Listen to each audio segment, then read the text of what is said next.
በመላው የምትከታተሉን ወደ እግዚአብሔር ልጆች አሁን ደግሞ እንግዳ ዝግጅታችን ይቀርብልናል። ተከታትለን እንመለስ።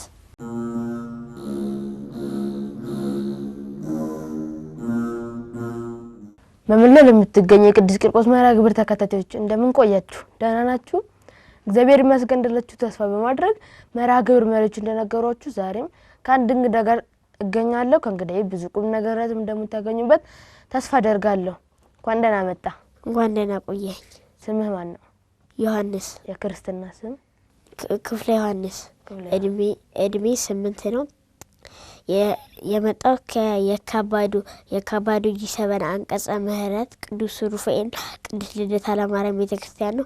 የሰንበት ትምህርት ቤቱ ደቂቃ ጡቢ ሰንበት ትምህርት ቤት የመጣው ከዛ ነው።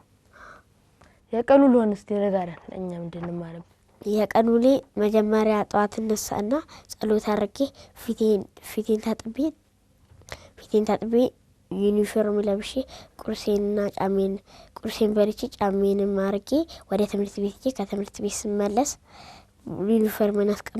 ዩኒፎርሜን አውልቄ ቦርሳዬን አውርቄ ከዛም ትንሽ ቴሌቪዥን አይና አጥንቼ ሲመሽ ጸሎት አድርጌ እተኛለሁ። ይሄ ከሰኞ እስከ ዓርብ ያለው ውሎ ሆኖ ማለት ነው። ቅዳሜና እሑድ ደግሞ ትምህርት አይኖርም። ቤት ውስጥ ሆነ ምን ታረጋለህ? እንዴት ነው ውሎ ቀንህ የምታሳልፈው? በማጥናት በመጫወት አሳልፋለሁ። ቅዳሜና እሑድ እንደዛ ተሳልፋለህ። ቤተክርስቲያንም ትሄዳለህ? ቃልህ ታሰማልን? ጥሩ ያሰማልን። ስታድግ ምን መሆን ነው የምትፈልገው? ሳድግ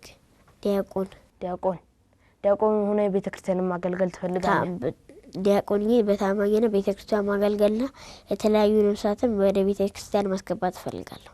እንደዚህ ማድረግ ትፈልጋለህ? እግዚአብሔር ምኞትን ያሳካልህ። አሜን። እስቲ ስለ ሀገራችን ስለ ኢትዮጵያ እስቲ የምታውቃቸው ነገሮች ነገር? ስለ ሀገራችን ስለ ኢትዮጵያ የራሷ አቆጣጠር አላት፣ የራሷ ፊደል አላት። ሃይማኖተኛ ሀገር ነች።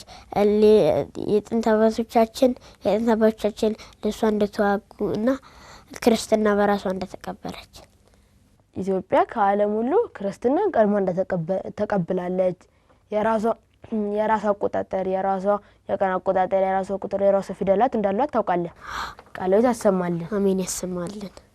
እግዚአብሔር እኛን ለምን ፈጠረን ብለህ ታስባለህ? እኛን የፈጠረን እግዚአብሔር እኛ ደግ ስራ እንድንሰራ የእሱ አገልጋይ እንድንሆን እግዚአብሔር ፈጥሮናል። እግዚአብሔር የፈጠረን እሱ እንድናገለግል እንድናመሰግን ነው። በትክክል እግዚአብሔር እኛን ፈጥሮናል። እኛን የፈጠረን ሰዎች እንዲወደን ምን ማድረግ አለብን? እንዲወደን ደግ መስራት አለብን። ለጓደኛ ጋር አለመጣላት አለብን። እግዚአብሔር የሚወዳቸው ስራዎች ጾም፣ ጸሎት፣ ስግደት፣ አለመሰደብ፣ አለመደባደብ ማድረግ አለብን ማለት ነው። እግዚአብሔር እንዲወደን እግዚአብሔር ያላቸውን ነገሮች አሁን አንተ ያልካቸውን ነገሮች ብናደርግ እግዚአብሔር ይወደናል። እግዚአብሔር ቢወደን ምን ያደርግልናል? እግዚአብሔር ቢወደን ምኞታችንን ያሳካልናል። እግዚአብሔር ቢወደን ምኞታችንን ያሳካልናል። ርስት መንግስተ ሰማያትንም ያወርሰናል። እግዚአብሔር ከወደደን ደግ ስራ ከሰራን ገነት እንገባለን፣ መንግስተ ሰማያትንም እንወርሳለን አይደል? በትክክል።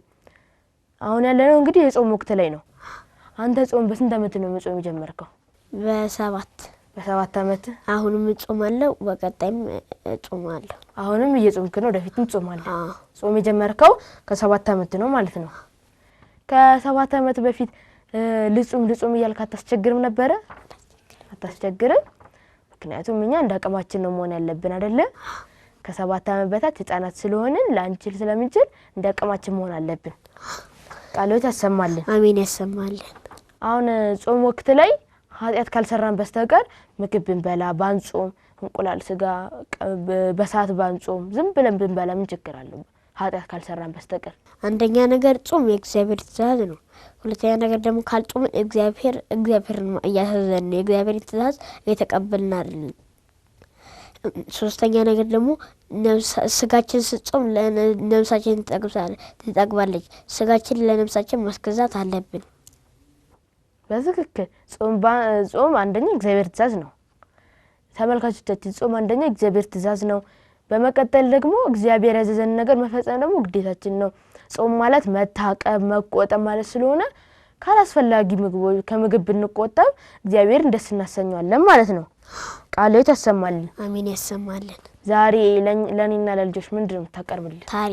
ታሪክ የማንን ታሪክ? የዮሐንስን የቅዱስ ዮሐንስን እስቲ ንገረን በትንሽ። በድሮ ጊዜ አንድ ዘካርያስ የሚባል ካህን ነበር። ዘካርያስም የዘካርያስ ሚስት ስሟ ኤልሳቤት ነበረ። ኤልሳቤትና ዘካርያስ ልጅ ሳይወልዱ አረጁ።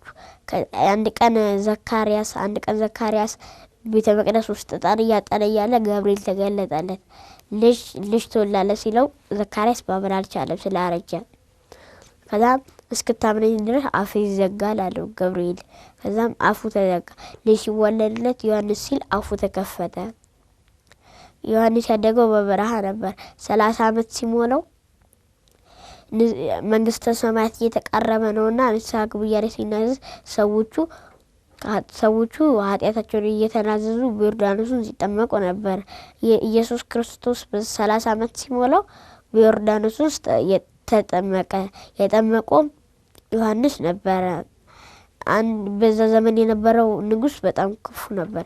ከዛ ንጉሱ ክፉ ስራ ሲሰራ ዮሐንስ ክፉ ስራ ሰርታል ትክክል አይደለም ሲለው አንገቱ እንዲቆረጥ አዘዘ። ከዛም ዮሐንስ አንገት ተቆረጠ። አመት በገባ በ30 ዮሐንስ ነው።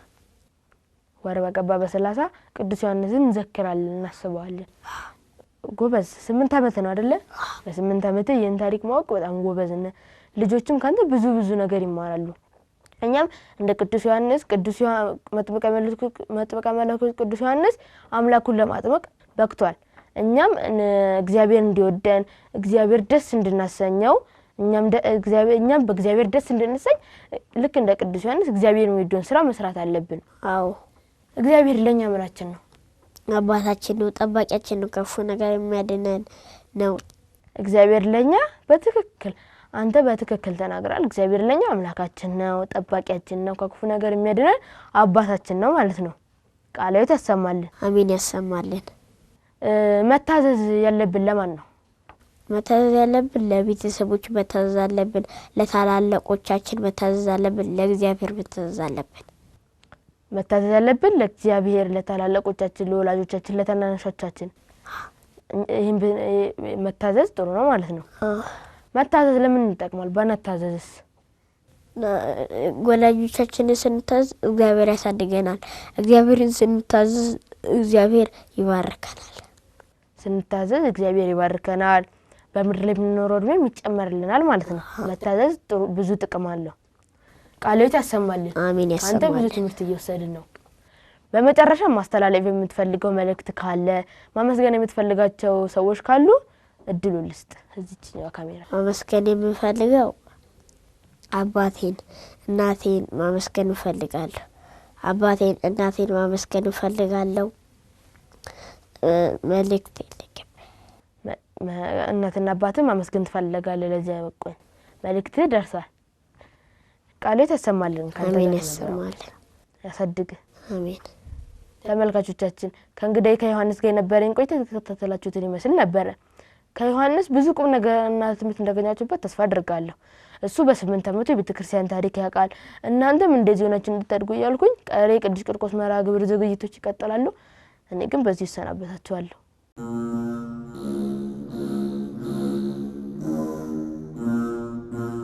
ወደ እግዚአብሔር ልጆች በእንግዳ ዝግጅታችን ላይ ተሳተፉ በሙሉ እግዚአብሔር አምላካችን ቃሉን ያሰማልን።